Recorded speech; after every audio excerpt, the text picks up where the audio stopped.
Friday வந்து என் பொண்ணு சொல்லிட்டான், அம்மா சும்மா அது இதுன்னு போட்டு எனக்கு சுட்டுதாங்க, ப்ளைனாக நல்லா கொஞ்சம் முறுமுறுன்னு வேணும்னா ஓகேன்னு சுட்டு வச்சேன். அவள் வர லேட் ஆகிடுச்சு, பரவாயில்ல, இருந்தாலும் அப்படியே கொஞ்சம் முறுமுறுனே இருக்குது. போட்டு நல்லா சூப்பராக இருந்தது. இதுக்கு வந்து மிளகா சட்னி தான் பண்ணேன். 4-5 நான் வரமிளகாவும் 4-5 பல்லு பூண்டு கொஞ்சமாக தான் பண்ணேன் மார்னிங் மட்டும்ட்டு. புளிப்புக்காக 2 தக்காளி போட்டுவிட்டேன், நாட்டு தக்காளி. சூப்பராக இருந்தது. உப்பு போட்டு அரைச்சிட்டு தாளிக்க வேண்டியதாங்க. பாருங்கள், அப்படியே முறுமுறுன்னு பிச்சு சாப்பிட்றேன்னு சொல்லி சாப்பிட்டுட்டு தான். நாங்கள் எப்போயுமே அப்படி சாப்பிட மாட்டோம்.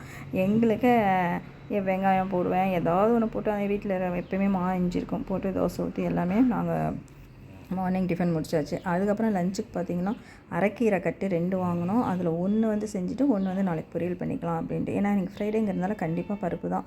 அதனால் பருப்பே போட்டு குழம்பு வைக்கிறதுக்கு பதிலாக கீரை குழம்பு மாதிரி இல்லை கீரை கூட்டு மாதிரி பண்ணிடலான்னு சொல்லிவிட்டு அதுக்கு வெங்காயம் பூண்டுலாம் அடிச்சு வச்சேன். இது பார்த்திங்கன்னா மாங்காய் வந்து எங்கள் பக்கத்து வீட்டுக்காரங்களுக்கு மரத்தில் சூப்பராக பிச்சுட்டு இருந்தாங்க. எங்களுக்கு 4 கொடுத்தாங்க. ஓகே, அது ஃப்ரெஷ்ஷாக அப்படியே பறிச்சுட்டு இருந்தாச்சு. இது முட்டைகோஸ் வாங்கினது. ஸ்வீட் கார்ன் வாங்கின 1 மட்டும் அவளுக்கு பாயில் பண்ணி ஸ்நாக்ஸ் கொடுத்தாச்சு. முட்டைகோஸ் வந்து பொரியல் பண்ணிக்கலாம், கீரை வந்து பருப்பு கூட்டு பண்ணிக்கலாம் அப்படின்னு சொல்லிட்டு எல்லாருமே கட் பண்ணி ரெடி பண்ணிக்கிட்டோம். ஃபஸ்ட்டு வந்து முட்டைகோஸ் வந்து கடுகு உளுந்து மட்டும் வெங்காயம் பச்சை மிளகா தான் போடுவேன், வேறு எதுவுமே காரம் போட மாட்டேன்.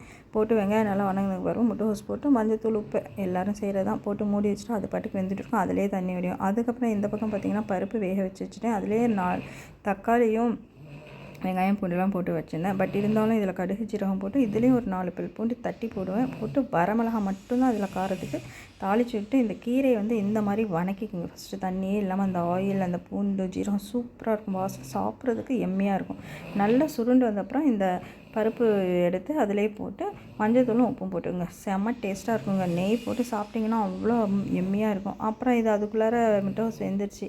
அதில் வந்து ஒரு கைப்பிடி அளவுக்கு தேங்காய் துருவல் போட்டு இறக்கியாச்சு. அப்புறம் அந்த மாங்காய் கட் பண்ணிவிட்டு அதுக்கு வந்து ஃபஸ்ட்டு ஒரு பொடி ரெடி பண்ணிக்கலான்ட்டு வெந்தயம் ஒரு 1/2 ஸ்பூன் ஜீரகம், சும்மா கொஞ்சோண்டு கட்டி பெருங்காயம், கடுகு உளுத்தம்பருப்பு கொஞ்சம் போடும் அதிலே. அது வறுத்து எடுத்து அது வந்து பொடி பண்ணி வச்சுக்குவேன். அப்புறம் என்னென்னா கொஞ்சோண்டு ஃபஸ்ட்டு கொஞ்சம் எண்ணெய் போட்டு இந்த மாங்காவை வந்து கட் பண்ணி கருவேப்பிலை போட்டு தாளித்து நல்லா வணக்கி மூடி வச்சிடணும், உப்பு போட்டு மஞ்சத்தூள் போட்டு. அதுக்கப்புறமா மிளகாத்தூள் போட்டு திரும்ப ஒரு தடவை மூடி வச்சிடணும். திரும்ப லாஸ்ட்டாக, ஆனால் ரொம்ப வேக வைக்கக்கூடாது, கொஞ்சம் மாங்காவோட அந்த பச்சை வாசனை போகணும்.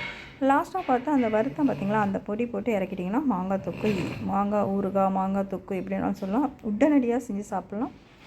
சுட சுட சாதம் போட்டு நெய் போட்டு கீரை பருப்பு முட்டைகோஸ் பொரியல், அப்புறம் இந்த மாங்காய் சூப்பராக இருந்ததுங்க. சிம்பிளான லஞ்சு தான், ஆனால் செம டேஸ்ட்டாக இருந்தது. இந்த மாதிரி ஒரு தடவை ட்ரை பண்ணுங்கள். மாங்காய் ஊறுகாவே நம்ம ஸ்டோர் பண்ணி வச்சு நம்ம யூஸ் பண்ணிக்கலாம். இந்த வீடியோ உங்களுக்கு பிடிக்கும்னு நான் நம்புகிறேன்.